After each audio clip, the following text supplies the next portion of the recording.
Hey guys, welcome to my second episode of Casual Encounters. If you guys listened to the first episode, you would know that my first guest, Hanna, is actually now my co-host.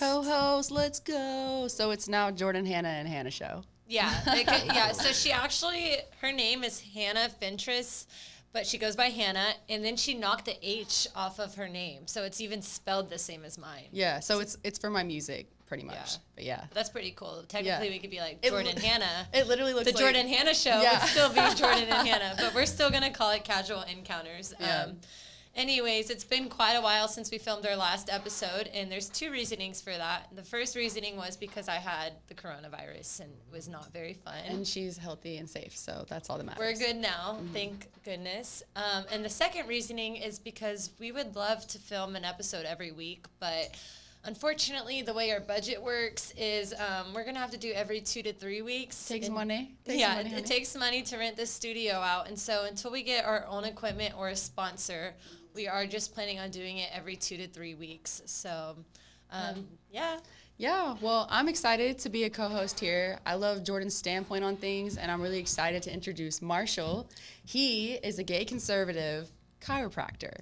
Chiropractic intern. Yes. So this episode is going to be called Controversy. That worked out. We didn't really plan to say that at the same time, but that's cool. So basically what we're going to do here is just harass Marshall and ask him all sorts of questions about him being gay, him being a conservative, all sorts of things, chiropractic care, why it is so controversial, you know, the difference between holistic medicine and Western. Yeah, all of that. So, Marshall, why don't you just tell us a little bit about yourself? Yeah, sure. Where are you from, by the way? I'm from Ohio, small little farm town in Ohio. I moved here to Dallas about 4.5 years ago for chiropractic school, and so this is kind of my first big feel of a city. But I did live in Cleveland for a little bit in undergrad, which... Ooh, metal and the Browns.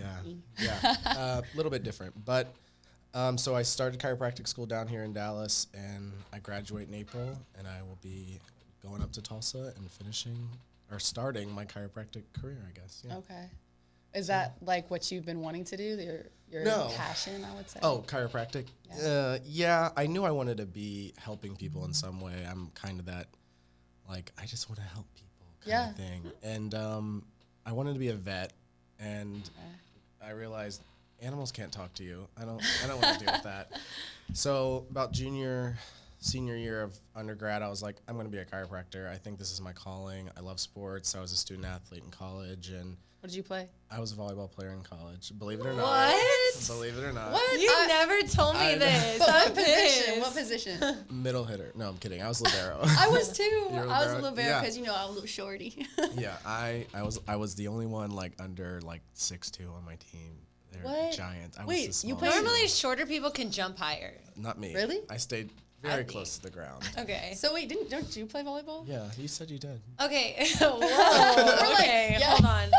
Let's be clear about how I played sports in high school. So technically, I'm very athletic. I'm good at a lot of sports. I'm not great at any. And the reason being is I didn't really start any sports until high school. And then what happened with that is when I started them, I hated all my coaches. They were so rude. And they, I'm sorry, like I loved all my teachers and my principals, but with court volleyball, it was so confusing to me because I hadn't grown up playing it. Right. And all the drills and stuff were like absurd in my opinion. And so also I pretty much failed out of every sport. Like I would be able to play and then I didn't fail school. I would get a progress report and I would have like D's on my progress report, which is like the 3-week report. In sports? No, in like school. Like you have a progress report and you have a report card. The progress report tells you what your progress has been. Okay. My ADHD was so bad in high school that like I would basically get not the greatest grades. And so I wasn't able to play any of my sports. I would just go to practice and stuff.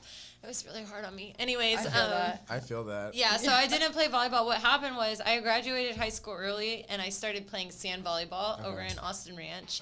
And then I just started getting really good at standing volleyball, which I love, but now I like tennis better. So yeah, you play tennis all the time. I like tennis. If you like want to play a sport, I'm like tennis. Yeah, me and Jordan are gonna take this podcast to the tennis court one day. We are. We're gonna real. do a live podcast while we're playing tennis and just like shooting fun. the shit. It's gonna be great. It's gonna be a whole mess. Yeah. So I feel like every time I've seen Jordan, she's been in a tennis skirt. Every time the last I time go out in them. I run in them. I do squats in them. I love tennis skirts. Dude, that's good. We're gonna have to post a picture or something so everyone can see your tennis skirt.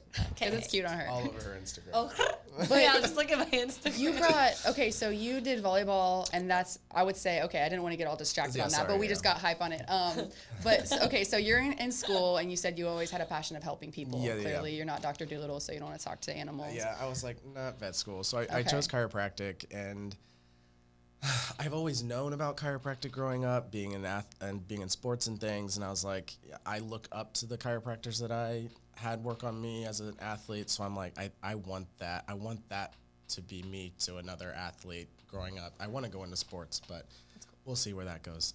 So yeah, that's how I ended up here, but I'm not going to be here much. Why is there so much controversy in chiropractic care? This is what I want to know. Yeah, so it all stems from Big Pharma, and this is my opinion, and I don't want to like state like this is the way. It's all you. And It's all you. I'm not against medicine. I'm not against drugs and things. They're needed, but they are abused horribly in our society. The opioid crisis is insane, and there's so many studies that show that chiropractic care is one of the top things for pain relief. You don't need opioids to take care of your pain. So you see all these people getting hooked on opioids, and it's frustrating as a chiropractor to just be like, if that stupid doctor would have just maybe referred them to a chiropractor to help with their pain, they wouldn't be doing like heroin or meth because they were hooked on opioids. So, okay, why is it controversial? Well, I'm like nervous to talk about it. Be as transparent as you feel. I have a you lot wanna of be. friends that are in the medical industry and whatever, and I just feel like we're a better alternative. Our schooling is almost the same as a medical doctor's schooling. We go through almost the same process, same curriculum, a little bit different. They do more surgery. We do more like spinal manipulation. So we know what we're doing, and people think of us like witch doctors. My brothers and my sisters and my mom, they all call me a witch doctor, which is horrible. it's like a running joke, but like It doesn't really make sense though. yeah, Like holistic medicine. yeah, because it's like people think okay. it's witchy. Yeah, But really, medicine is more witchy. No, that than- makes sense because, and to tail off of that, I learned a lot about, amalgam fillings, and you have to get them removed properly, and there's holistic dentists you can go to and orthodontists, and the ones that aren't always a big fan of them because of the whole controversial. I guess that makes sense to me, so that connects. Yeah, because like doctors so the way I look at it is like doctors and stuff fix the problem.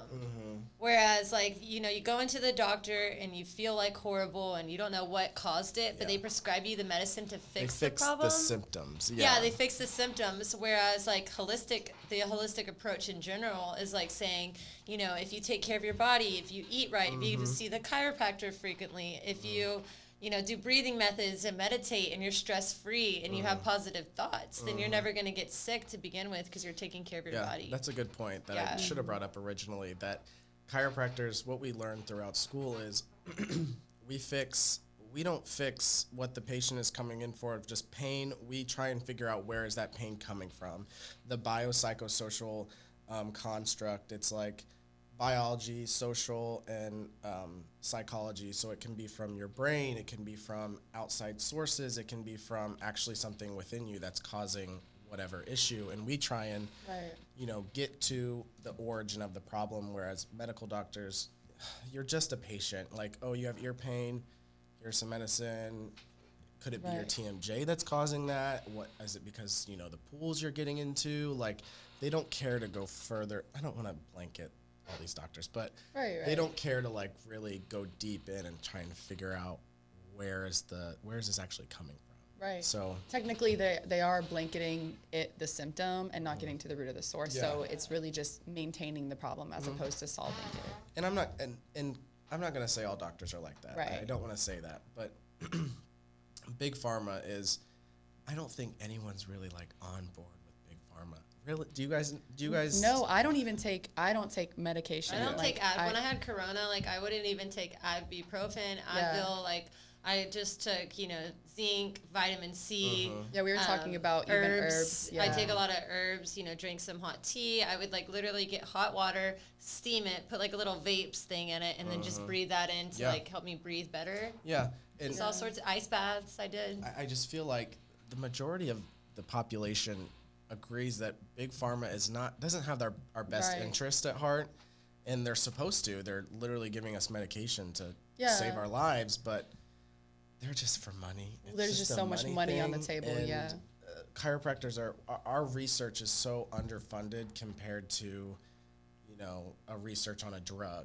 There's so much more money big pharma is going to put towards that than like putting research towards how is this chiropractic adjustment beneficial to someone. Right. So we really struggle with the money and funding department because we don't have big pharma backing us and supplying all of our research. So. Well, and to back like kind of what you're saying is there's two things I want to bring up. One is I think Chinese medicine is really interesting, and somebody had just kind of asked me if I heard about it the other day as I was, watching documentaries on holistic medicine and stuff because I've been really into it. And they say that in Chinese medicine, like the doctor gets like basically you pay the doctor to not be sick, and as soon as you get sick, that means the doctor failed you. I thought that was really interesting. So like you're paying a doctor constantly, and the doctor's making sure you're not getting sick, like giving you the things you need to do.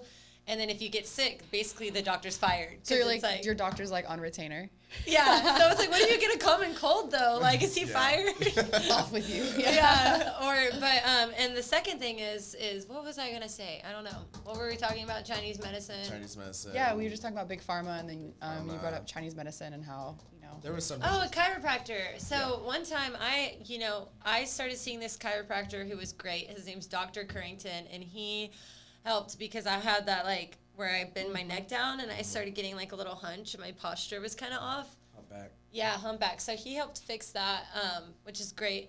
But the chiropractor I saw before him, when I was 19, I actually did a fitness competition, the Ronnie Coleman, and I herniated a disc in my back. Oh, really? Oh my gosh. So, yeah, that's just from lifting too heavy. And I was, now I'm not really big into weight training, but then I was. Yeah. And I went to a chiropractor, and he had said, like, oh, I don't know what he said, like, oh, your rib's out of place or something. It wasn't a herniated disc. He said I had a cracked rib or something, so he, like, moved it back into place. Ended up herniating my disc, like, more. Really? To the point where, like, it was, I think, Christmas one day or Christmas Eve, and I couldn't get up. Like, and I was, like, on the floor. I couldn't move. I was in so much pain. So he just, like, kept on giving me this steroid shot. And, like... And to get the, the pain would go away, and they would have to put me to sleep and then, like, give me this really long shot in my back. My God. But really what I'm saying is he prescribed me this pain medicine, like, and it was probably, like, my insurance was being charged, like, I don't know, like, $500 a week. He just kept sending me more bottles of this, like, hydrocodone, but it was, like, the kind you rub on you. Okay, yeah. So now there's, like, CBD creams and stuff like that, topical medicine.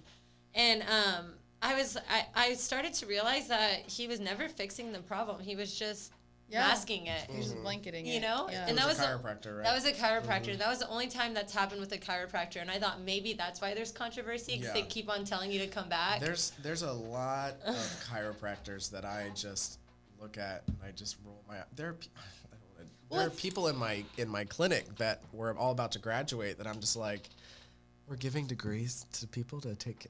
That's incredible. Chiropractors, we're really bad at just letting anyone be a chiropractor.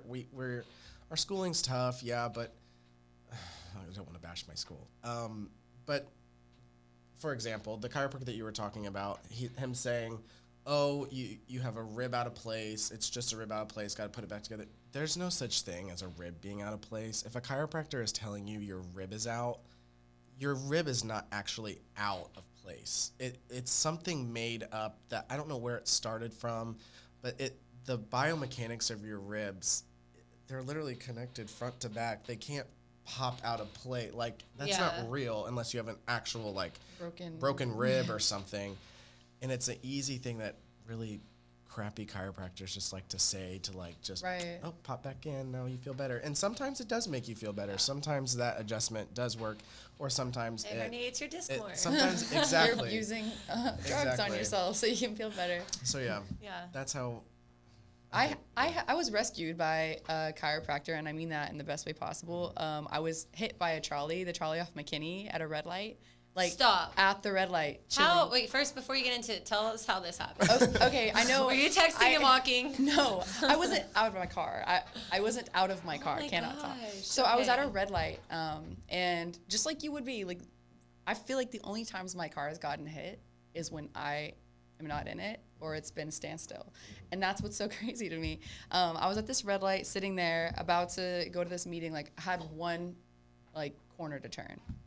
And then I just get slammed by this trolley. And I blacked out, like, for a split second, woke up to myself rolling across the intersection over by that Whole Foods.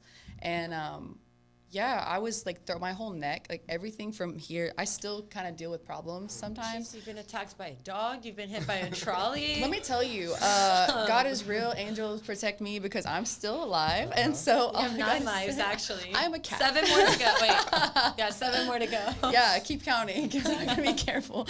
And I just remember, like, waking up, like, I had a hat on. I wear hats all the time, and it saved my face because it bashed into my steering wheel, and my hat popped off, and it hit this.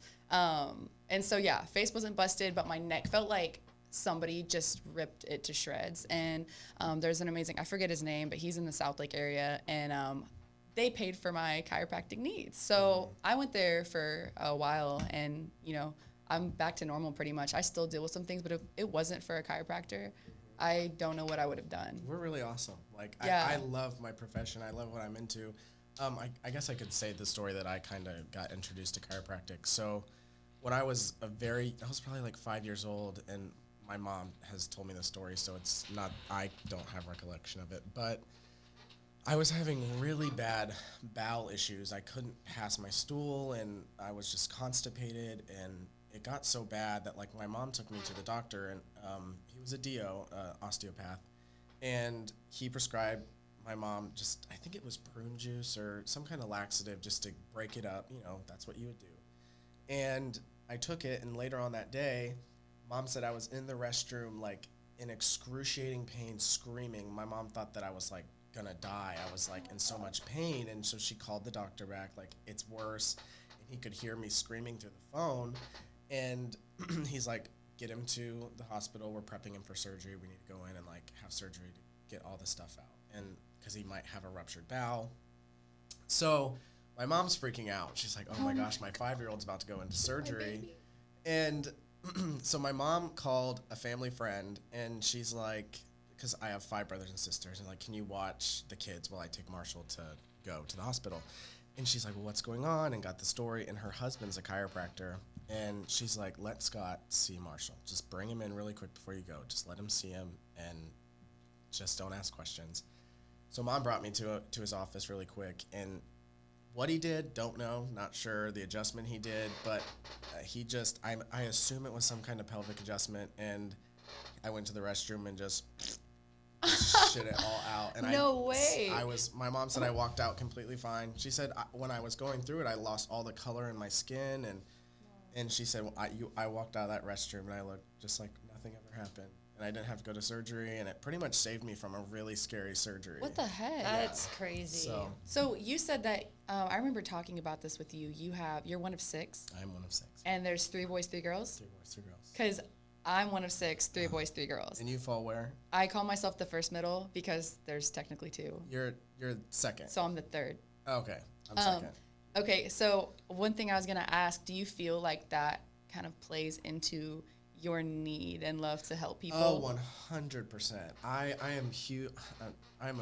I love zodiac sign stuff, and I love, like, I think that your zodiac sign sounds controversial. Here we are. But your zodiac sign has a lot to say how you're going to behave in life, and also where you fall sibling-wise is how you might behave in your life.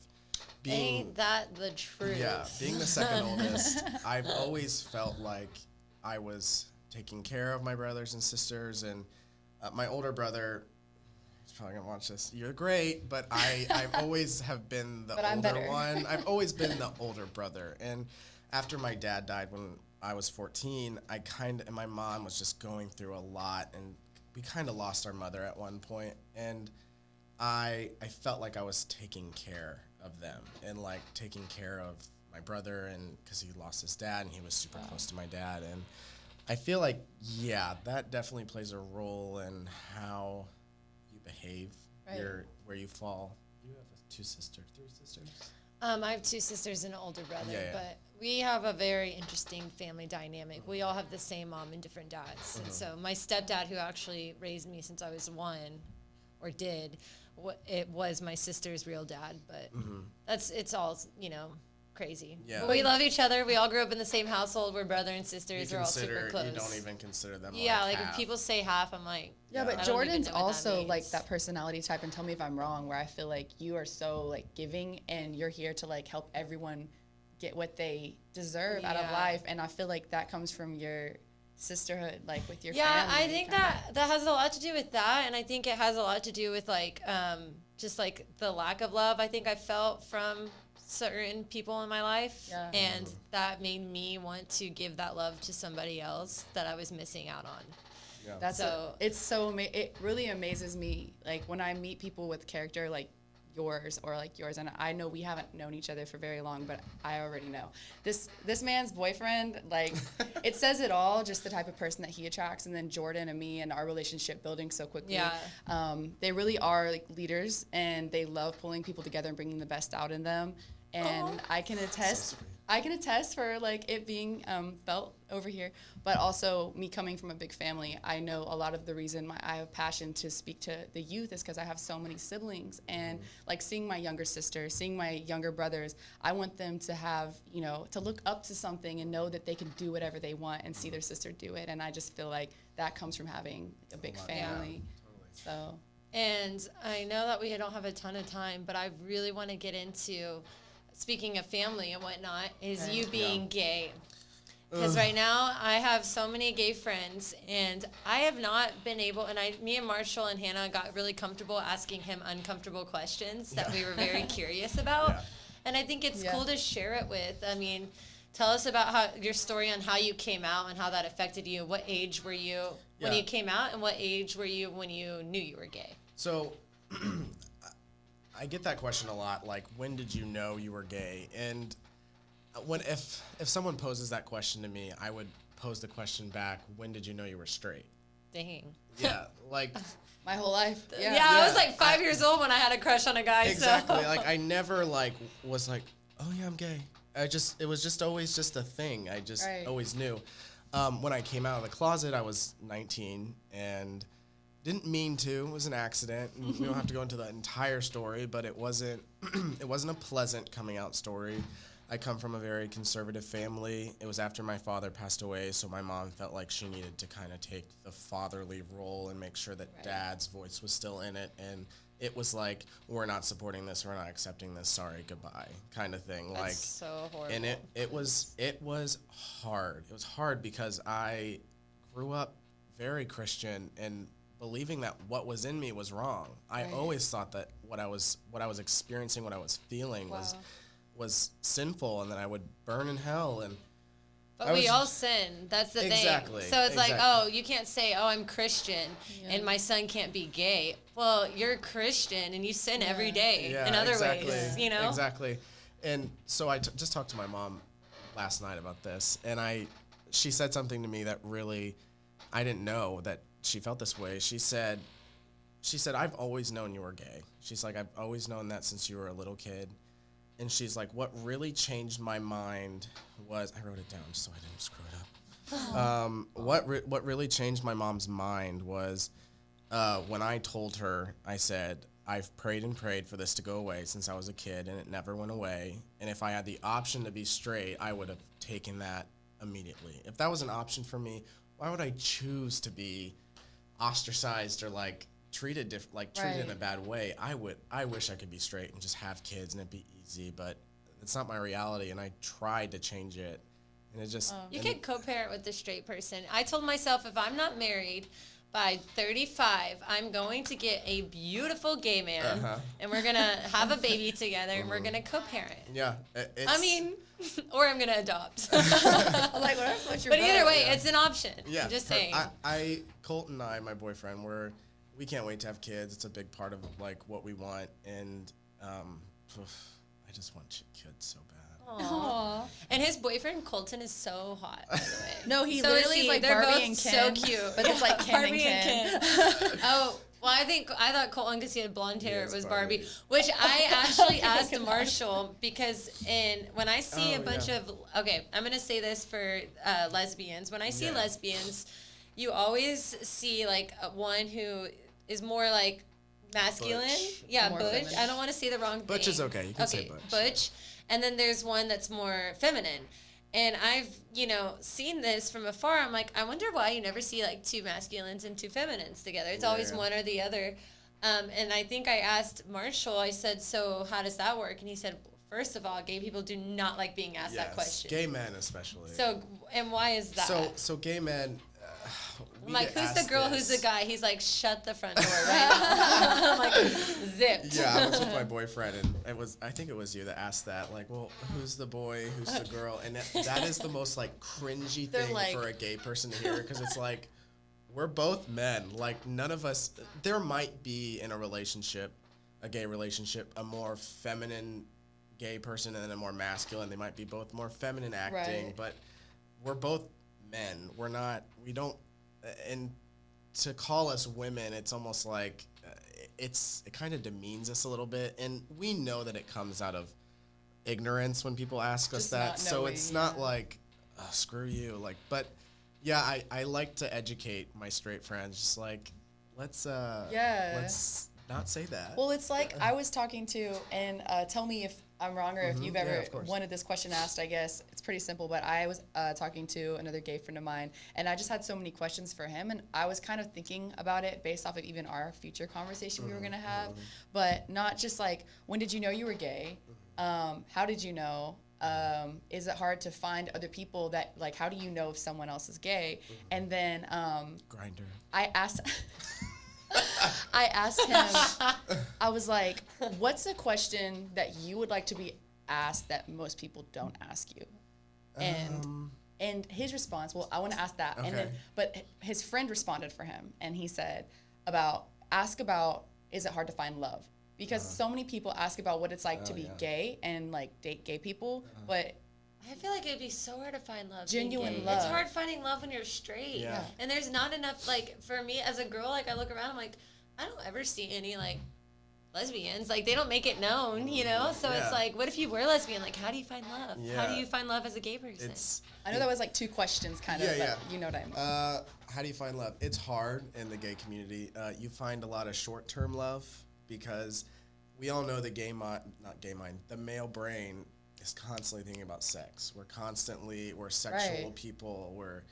And it's hard to find someone to settle down with, to write that contract, I'm going to be with you for the rest of my life. Women their brains tend to be more honed down, have a family, and, that kind of tight unit kind of thing, where men are just like, we're so easily tempted, and we're so easily just like, we think with our penises instead of our heads, and it gets us in a lot of trouble, and that's why you just see a lot of cheating. And I mean, you see cheating in straight relationships, obviously, but it's hard. It's hard in the gay world. But what was your other question? My other question was, if there was a question that you wish people would ask, that you don't tend to get asked as a gay man. Regarding my sexuality? Regarding being gay, or...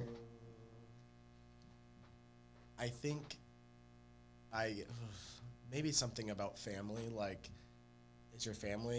how is your family with this? Are you okay? Like, do you have a family? Like, I feel like there's a lot of gay people in this world who don't have families after they come out of the closet, and they're very lonely. Sad. Wow. They're very, very lonely. I have and chills, it's like, when I kind of felt like I lost my family, I had like the tightest unit of friends. I would hold on to my friends so tight, and almost to the point where they were like, okay, like, you're always calling us, you're always texting. I'm like, no, like, you're my family. Like, I need a unit that loves me for who I am. And I mean, it's been 6 years, and I feel like I have the greatest unit of friends all across this country that like I can call at any time, and they're there for me. And now I want to say that my family has done a complete 180. They love me. They accept me. They love Colton. So that's awesome. Yeah, that makes me so happy. And back to the episode's name, controversy. Let's just bring that right. Let's stir it up a little here. So how is being a gay conservative? Because the question of the hour. Because I remember we were sitting down at brunch and your friend was like, you can't be gay and a conservative. Yeah. And we need to keep in mind that being a conservative, like, I'm not the most religious person ever. I don't have the most conservative mindset. I'm very open-minded. And if you took the definition of liberal 15 years ago, I would almost consider myself more of a liberal. Yeah. Because I think people should be able to express themselves. They should be able to be gay if they want to. They should be able to. I'm a very open-minded person. But when it comes to, like, policies and just everything else, I would say I'm either more moderate or conservative. And you're a gay conservative, which apparently is impossible, but it's not. So let's talk about that. You know, it's interesting. There was a poll that came out that said 45% of gay people might be voting for Trump this year. And people are just like, that's not true. Oh, my gosh. There's a silent majority of gay people that don't just vote because we just listen to what the media tells us to do, and we don't listen to the bull crap that's thrown at our faces. I mean, I have so many gay friends, so many liberal gay friends. I don't judge them. I don't ever try and down them because of their political views. I think that is not what this country was built for. It's built on a two-party system, which is stupid in itself, but it's built to have that option of picking either one. They're both good choices. They should be good choices. But being a gay conservative, I grew up conservative. When I came out of the closet, I feel like I just rebounded hard to liberal because I'm like, I couldn't get married when I came out of the closet. I had rights that were taken away from, like, I didn't have. So I felt like I needed to be a liberal. I needed to do this. 2015, we got the right to marry. Last summer, we got the job discrimination case was passed where sexual orientation and gender identity are now protected under job protection, so you can't be fired for being gay. Last year, I could have been fired for being a gay person, no questions asked, and that's now crazy. That changed. And what's interesting is that was done under a Supreme Court that's majority Republican, and it's done under Trump's administration, and the person that decided to put that little excerpt of sexual orientation and gender identity to be protected in that court case was Donald Trump's nominee.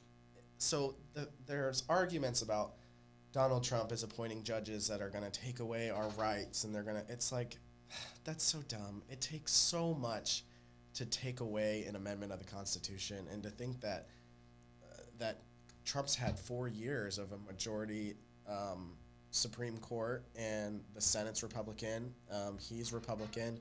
There has not been any talk of anyone's rights being taken away. I feel like as a gay person, I was a little weary when Trump got into office. I'm like, okay, maybe is he going to do something? And I've only felt like I've gained rights through Trump, and I've not felt like I could go on about Trump and gay people. I could too, but I promised my mom I wouldn't get too far into politics on the show. So, Mom, I'm going to live up to your word. But I do want to say that this whole, I watched the first debate, and everyone's calling Trump a racist because he didn't, denounce white supremacy. Yes, or condemn white supremacy.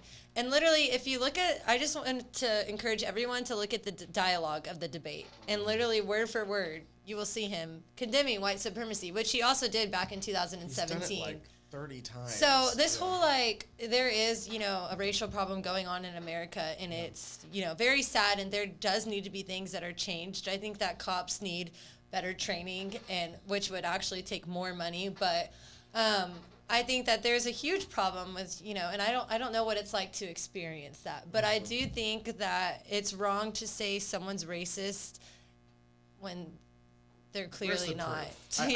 Where's where's the policies that are put in place that you can be, see, that's racist. See, what he did right there is racist.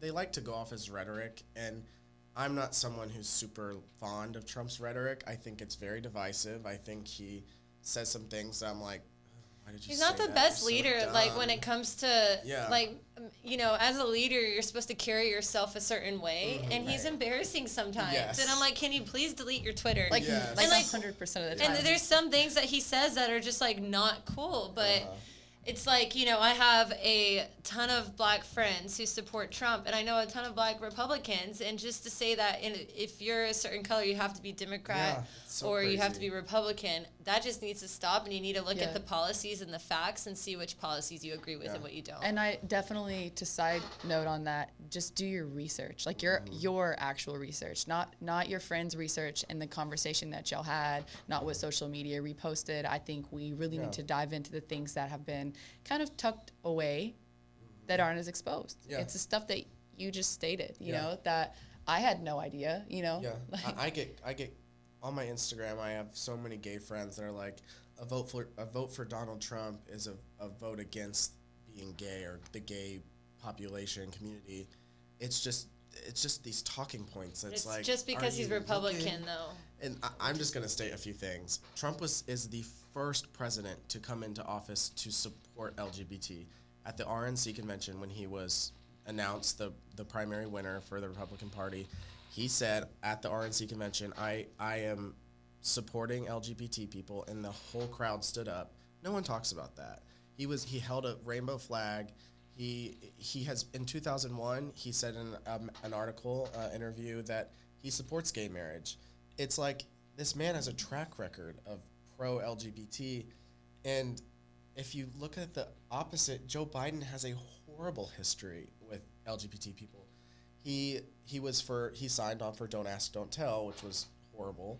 He signed on for the making sure that marriage is between men and a woman. He did that in the 90s. And you can go and look on YouTube, just see all the things that he's talked about black people, about gay people.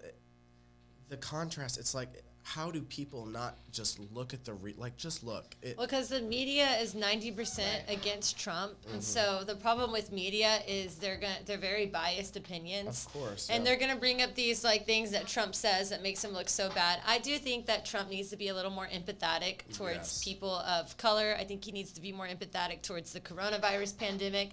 I think there's things that he's doing that sometimes he comes off cocky and he pisses a lot of people off. But he does exactly what he says he's going to do, Yeah. which is very, I mean, to me, that's what's really important. But again, I'm really sorry, Mom. It's just She's one like, we're still episode. talking. It's just one So, episode. anyways, it was just this much of that. I just encourage everyone to go out there and vote, and I encourage Yeah. everyone to do the research and not look at media and not look at the news channels, because 90% of news channels are just going to be biased anyways. There's certain apps. I think my friend said that BBC was a good one to look at news that's not super biased. Like NPR is decent. But anyways, like, watch the debates and like see what they talk about, and then look up the policies. And sometimes you can even look up like debates, like college debates, and like listen to people debating politics to learn more about them. Right. But you know, I click it on Fox News, I click it on CNN. Fox News talking crap about this person, CNN's talking crap about this person, and it's Right. just so Nuts, biased. like- It's like a bunch of girls in high school. Just Yeah. I would also include, just if I was to give any advice, just be open-minded, or just be open to open dialogue with someone that doesn't agree with you. Right. Like, it's so easy to just Can I shut get a someone down. 5 on that? It's just like, I was shut him talking down. to the finest man in LA, and he was a dream. He was like 6'6", Jewish. I don't know what it is, but I love Jewish men. Yeah. They're just something about them.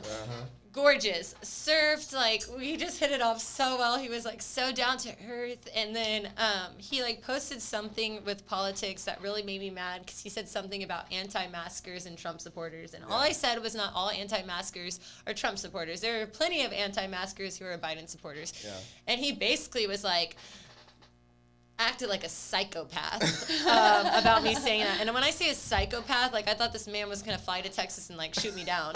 And then I was like, okay, listen, I was like, I respect your point of views on politics, and I want to learn more about it. So I was like, is there any way we can have an open discussion with you? And this is why I started this whole podcast, by the way. I was like, with you telling me more about Biden and why you support him, because I'm a very open-minded person. I'm very moderate in politics, like I said. But I just wanted to know more. And he basically was like, no, F you. Like, this is done. F you. You know, like, you even like Trump, then, like, I'll never speak to you again. So and that was literally, like, that's what ended things. This is literally why you wanted to start the show. Yeah. Like, and I'm like, you're so cute, though. Just shut your There's mouth. more. There's more. Yeah. It happens way And he too was often. 6'6", and just, like, he had a disco freaking afro sometimes, and I was just like, A disco afro? You love disco. well, I love disco, and so like Yes. every year I have like a disco party. And remember, I was saying like we should do a silent disco. Yeah. So he has this outfit on his Instagram. I don't think I'm allowed to say his name. I'm blocked anyways, but I'd probably get sued. But this guy had zebra print suit on with a hairy chest, a gold necklace, an afro, a fake afro, and rollerblades on. And that was when I knew that this might be the one. Yeah. And then he was so close-minded when Yeah. it came to just like So having different unattractive. beliefs in politics. And I'm like, oh my gosh. Yeah. Like, so that was that. Yeah. It happens way too often, and I feel like it's something new. Like, it's this, if you think 10, 15 years ago, and obviously we're of the almost same age, we can't really speak on it, but I feel like people weren't at each other's throats politically like we are now. It could be like, friends with each other. Yeah, And people were like, "Oh, you like George Bush? I don't like George Bush. I loved can Bush, still by the get a way. I drink." know, me too. I Bush was freaking cool. loved Bush. I literally just said that the other day. I was like, just whatever lost happened to 10 the George Bush time? I don't care. I love the Kennedys Yeah. too, and they were Democratic. Yeah, And yeah. so, like, Yeah. Carolyn Bassett And that's okay. Kennedy Jr., Yeah. JFK Jr. loved them. In today's climate, it's like I'm almost afraid to say, I liked I actually Obama. like Trump. Obama was a respectable guy. Yeah, I He had a did. very good way of carrying himself, at least. He was very presidential. Yeah, very presidential guy, very classy. Michelle Obama was a rock Yeah. star, I think. Yeah. So, yeah. But I just feel like today it's like you can't, unless you fit into the liberal narrative, you can't be loud, or else they're gonna shut you down. Like, Yeah. And they're going to be even louder. and they're gonna be loud, and because I'm not even but Sorry, Mom. I'm really sorry. I got to stop this. But anyways. She said period. Okay. so my boyfriend, when we started dating, he, not to call you out, Colton, but Supposed he to was call you not out. very political at all. He just was like, I don't want to be involved. I don't even want to. His grandma hates Trump. And I'll always bring it up sometimes. I'm around her like, so did you see Trump did that? And she's like, oh, she just yells at me. But I have Marshall's like I've fishing. used Colton almost as like an experiment, just to like, I give him facts, just like, what do you think about this? Someone who has no opinion, doesn't care either way. I'm just like, what do you think about this story? And I like hearing it from a point of view that isn't biased, and it's so interesting. And he's still, I don't know about Trump. I really don't like, he hates Biden, but he's like, I don't really love Trump. And I'm like, you know what? As long as you're getting the facts and understanding things, that's what matters. Because people always say, I don't really like politics. I don't really care about that stuff. It is affecting your paycheck. It's affecting where you work, where you live. Like, I was just talking about who's this. going into office? Trump is hopefully about to send us another stimulus check. If you're going to shut down the government, you better pay us. Yes, Oh my God. right? I'm hungry. Help. No, my stomach's actually Help growling me. right now. I think the mic can pick it up. I'm like, where'd that check at, though? Yeah, I hope it does. Anyway, so, okay, well, we're like running out of time here. We're pretty much out of time. We could go on for days. Marshall's Yeah. amazing. Really Jordan's could. amazing. Hannah, my co-host, is amazing. Let's go. Yeah, so anyways, next episode coming to you soon. Subscribe, rate, leave a comment. I'm really sorry I got into politics, but it's important. We have an election coming up in November, Yeah. and all I'm saying is if you Vote. vote for Biden, Vote. then I don't care. If you vote for Trump, then I don't care. But But if vote. you don't buy a house from me, you're dead to me. I'm just kidding. That was a meme. Okay, I'm And done. vote. Please vote. That's actually funny. Also, yeah, follow the new Instagram account because we're gonna get that running so y'all can keep up with Casual all the fun encounters things. with Jordan and Hannah. Yes. Okay, well, thank you so much, Marshall, for being a part of this, and I will talk to you guys soon. Woo! Call it a day. Meow.